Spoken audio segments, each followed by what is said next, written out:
Hello, welcome back to my videos. I see that I'm getting a few new subscribers, which is pretty neat. It kind of blows my mind that people actually are watching these videos. Although I don't think many people are watching my repair videos, which I can understand. They're probably not that exciting. Watching the chainsaws, cutting stuff is usually a little more fun, and not listening to me babble on. But anyhow, if you're checking in, from time to time, and you're liking the repair videos, thanks, and keep checking in. Again, I'm not a chainsaw mechanic. I'm just a guy who's, this is his hobby, is, collecting these old pieces of junk and trying to make them work again. So maybe a lot of people identify with that out there, at least some of you do. Anyhow, thanks for subscribing, and welcome back, and keep checking in. It's wintertime here in Ontario, so probably be doing a lot more of these videos, and I got all these boxes of projects laying around. I've got, my shelves are full of saws that most of them run. They've all gone through some, process of either, rehabilitation, we'll call it, from, a forgotten saw into something that, well, they'll all run for the most part, but yeah. So this is, a lot of what I do is, fixing chainsaws. And it's not the most exciting stuff to watch sometimes, but it is useful if you're going to go work on a saw. I know I do it all the time.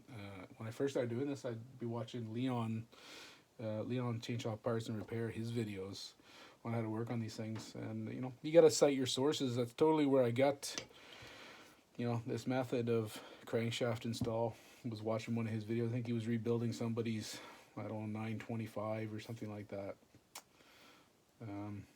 Yeah. So anyway, thanks, Leon. You're the guy who, I learned this from. I'm just kind of sharing it off some more to other people. Anyhow, babbling on here almost a couple minutes now. So let's just get to it here. I don't want this video to be too long because it's not rocket science. Okay, so the idea is this bearing, popped it out, cleaned it. It's spinning nice and freely. And I want to get it back in. But because this pocket is so tight, you might have noticed in the other video, if you hadn't watched it, well, I had to pop it out. Once you remove the two retainer screws, there's one on the bottom, one on the top. It's a pressed fit, so I had to use a block of wood against the end of the crankshaft and tap it out through the casing. Cleaned up the bearing, and now I want to put it back in. This crankshaft seal, I'm probably going to have to replace it. I don't have any seals here right now. I've got, a whole box full of different oil seals, but I don't seem to have the oil seals for this saw, so I'm going to have to order them. But for now, I'm just going to leave it in anyway, and then replace it later. Maybe that'll be another video. Although that's a friggin' train wreck. I absolutely hate doing oil seals. I really do. Yeah, it's a tricky thing to do. I've got a few different methods of doing it. None of them are perfect. A lot of times I wreck, 1, 2, 3. Sometimes, a lot of them. Sometimes it goes in the first try. It's one of those things, yeah. Okay, so to get this back in, as we were saying, getting off track here again. It's press fitting. So you don't have to do this. I think it's a good idea, though, is to heat the case to make it a little bit easier for that bearing to slide in. To do that, I'm going to use a heat gun. I'm going to heat it from the inside. And now I'm not going to go crazy with this. I just want the metal to expand ever so slightly. And I'm going to take that down. That setting is, that's pretty hot, I think.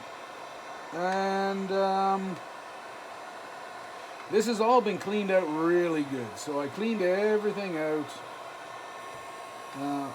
Well, quite well. Now that I say that, it kind of looks like there's a little piece of crap down in there. Maybe I'll have to just kind of give this a last wipe now that it's going to be 40 degrees. But that would be the first thing, is basically take everything and clean it really, really, really well before you go and start putting stuff back in here. Now, I'll probably burn my damn finger off here. No? Good. If I got a... okay. I got the worst camera setup here too because I don't really do this type of stuff. So I got this giant light that's being propped up with books, and the light's half blinding me. So this could be, you know, a bit of a bumpy ride.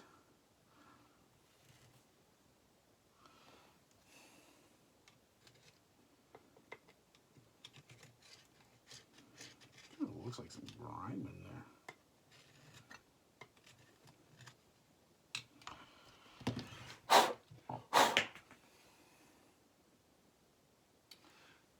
Yeah, a little bit. I said I had this cleaned out, didn't I? Turns out I lied. Use a little bit of brake cleaner.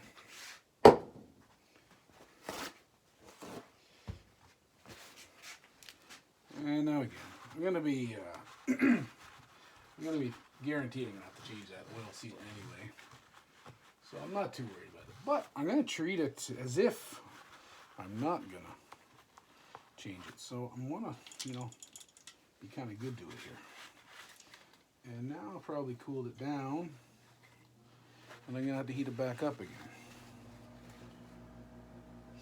More than likely.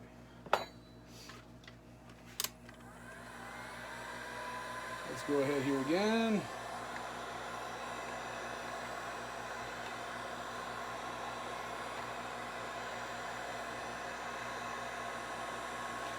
And heat it back up.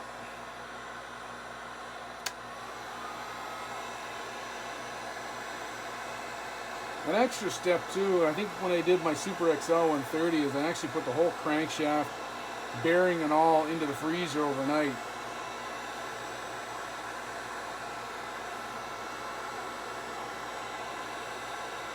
And then I heated the casing.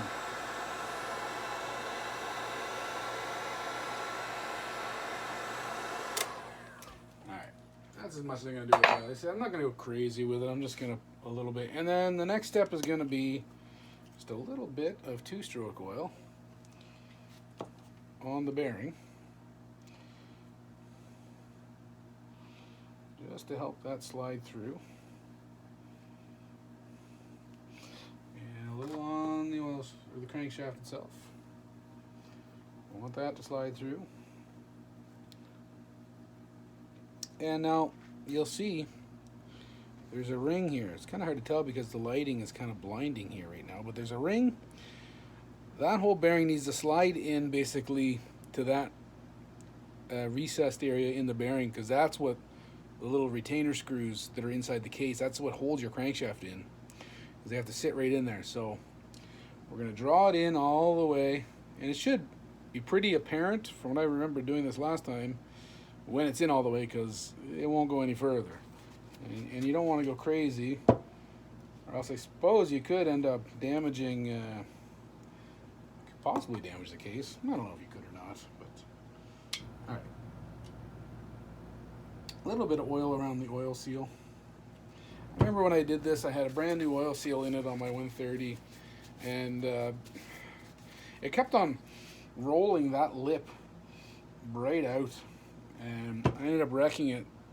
So having this oil seal in with the intent of keeping it in, you know, could be problematic, I suppose, if you end up rolling the lip right out. Okay, so the method of doing this is you set the crankshaft in, and you don't need any special tools. You just need your clutch. I'm going to use the whole thing here. Maybe the bear. Yeah, no, I'm going to use the whole thing.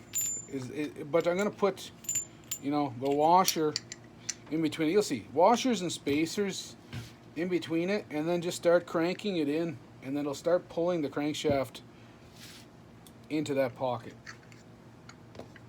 At least that's what the hope is here. Possibly this video will end up on the cutting floor, so to speak, if this goes sideways on me here.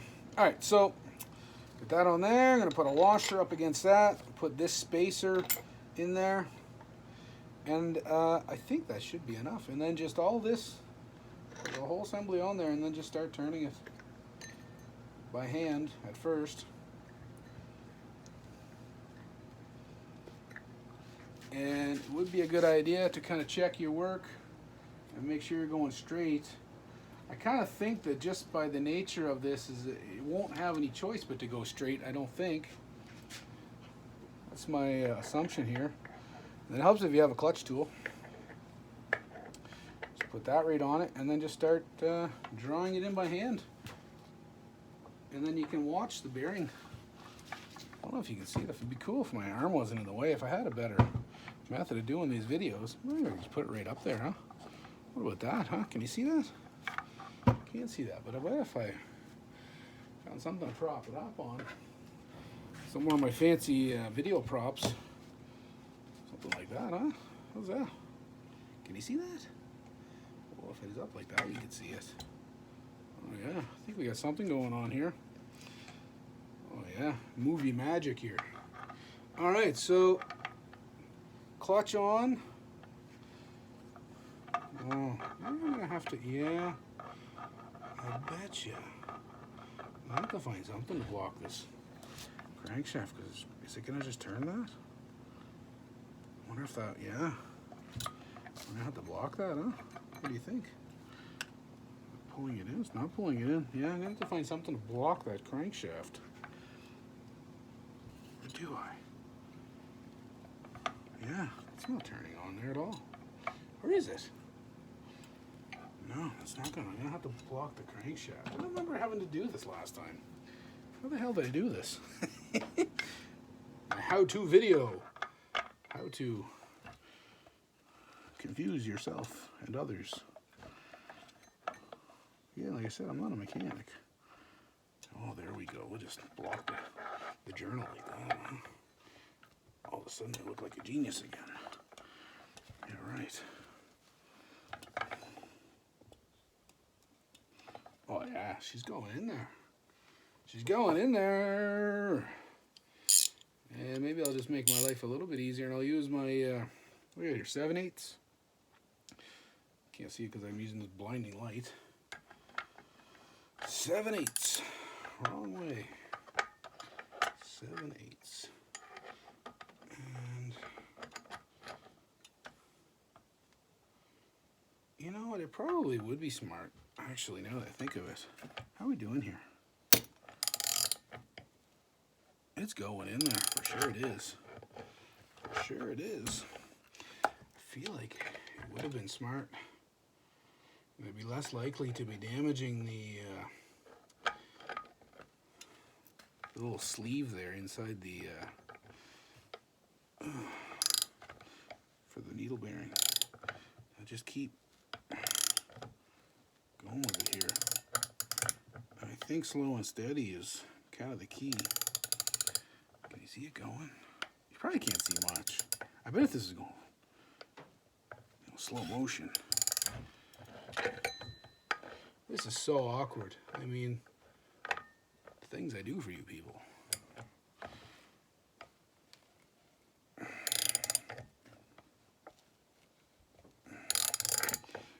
I'm not getting much movement here, which tells me something's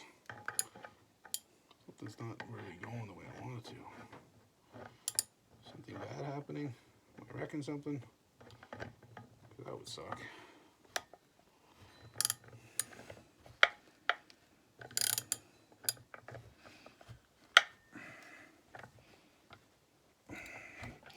I'm just going to reassess things here because I spend an awful lot of time staring at the camera and not really watching what I'm doing.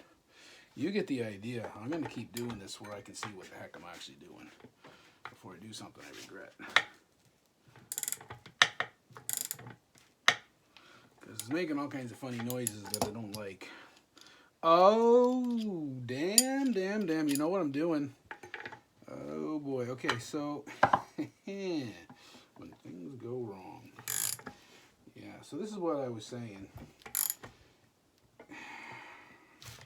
If you start feeling resistance, stop right away. Because what's happened is we bottomed out all the extra space we've had as we were drawing that in. Now, have I wrecked anything? I may have. It's possible. Do I wreck anything? I'm going to say no. I feel like this stuff would be hard to wreck. Now, here we go. This is where your washers are going to come in real handy. Because as you start drawing that in, you're going to need some washers. Maybe not that many. We'll go ahead and we'll put that many in. Yeah. Did I say I've done this before? Well, I have. But, you know, as I also said, I'm not a mechanic. I just pretend to be one. Too many washers. Dun, dun, dun, dun.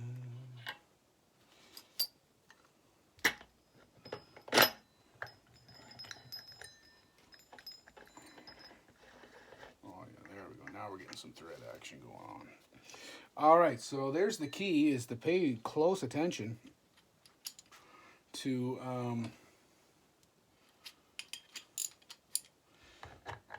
how much space you're taking up here, because yeah, you're gonna have to add more washers as you're going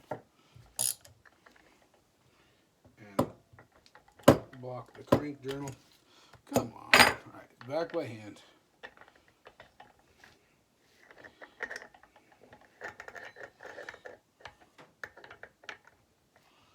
All right, here we go again.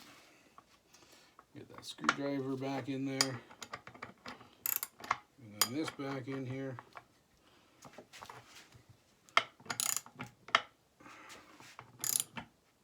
Is that going in or what is happening here?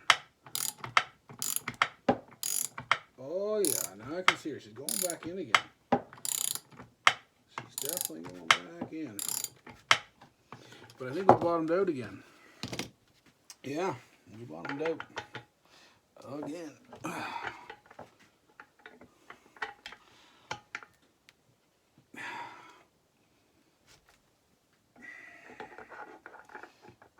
boy. It'd be better if I could get more washers in there, huh?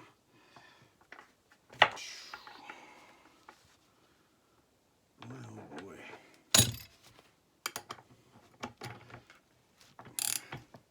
This is not the easy, cool process that I remember it being.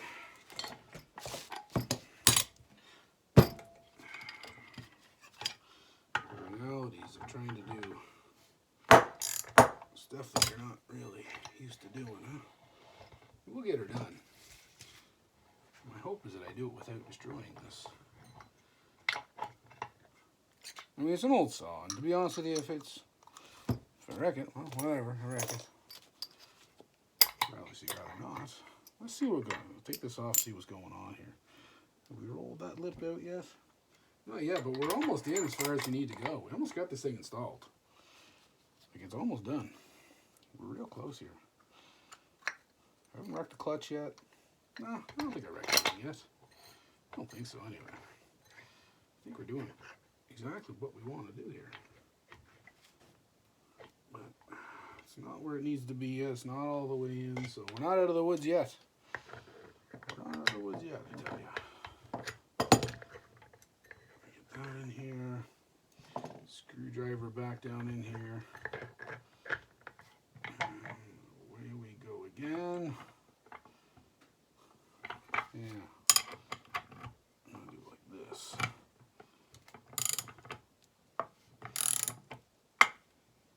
Yep.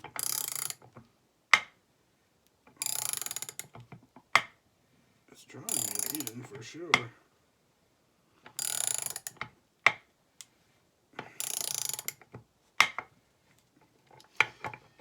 And I'm going to take it out, put in another washer. Because now we're making progress here.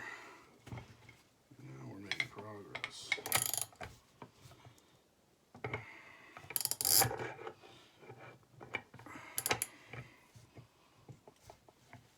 I can't help but feel that, you son of a... Oh my god, damn two-stroke oil's going everywhere now. Yeah,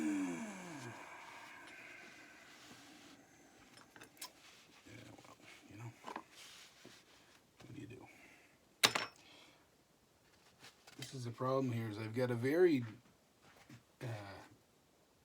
disorganized workbench. I got stuff everywhere. And then stuff kind of starts not going well. So you know what, your curse words are flying, and yeah. Alright, here we go. We're almost out of the woods on this one, I think. Yeah, she's grabbing there now. And back into this.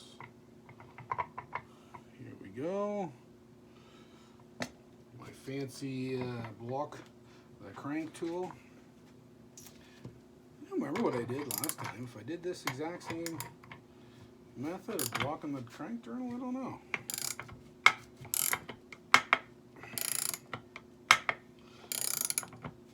I really don't like the sound that's making. It just sounds like it's friggin' breaking. It sounds terrible.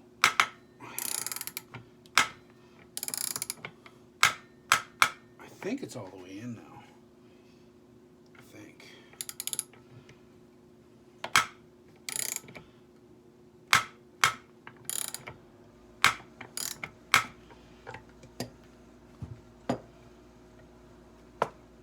It just sounds terrible.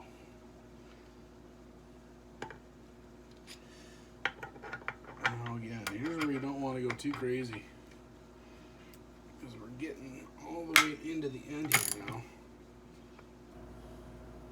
You don't want to go too crazy. I don't think you could go any further, you know, than it's going to let you go, but you could probably wreck the threads on the end of the crankshaft if you weren't careful.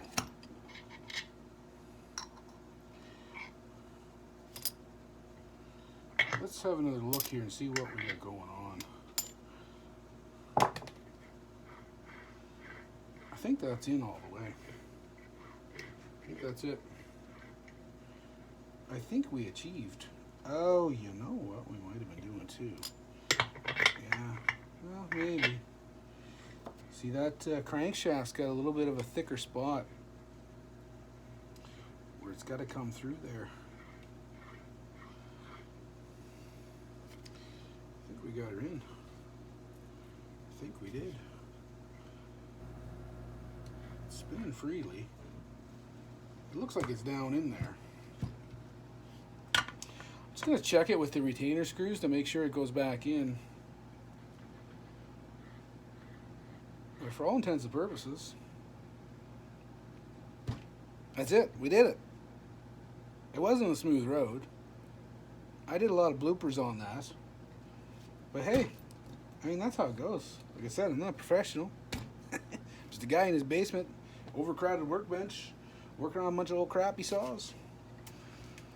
So yeah, that's how I put in that crankshaft. Now, not to say that that was the best way to do it, or that I even invented that way, but that's the way that I put it in. And I'm pretty sure it's going to be good to go. I just need to maybe check that crank. I'm going to pressure test the whole crankcase here after I get, you know, the cylinder back on and get, you know, the ignition side plate back on and all that other stuff. And then, you know, again, I'm going to order some crankshaft seals because these are a common seal that's on these saws. So if I order them, it's not like they're going to go to waste. If I don't use them for this saw, it's not the end of the world. Anyhow, I guess we'll cut it off there. That's it.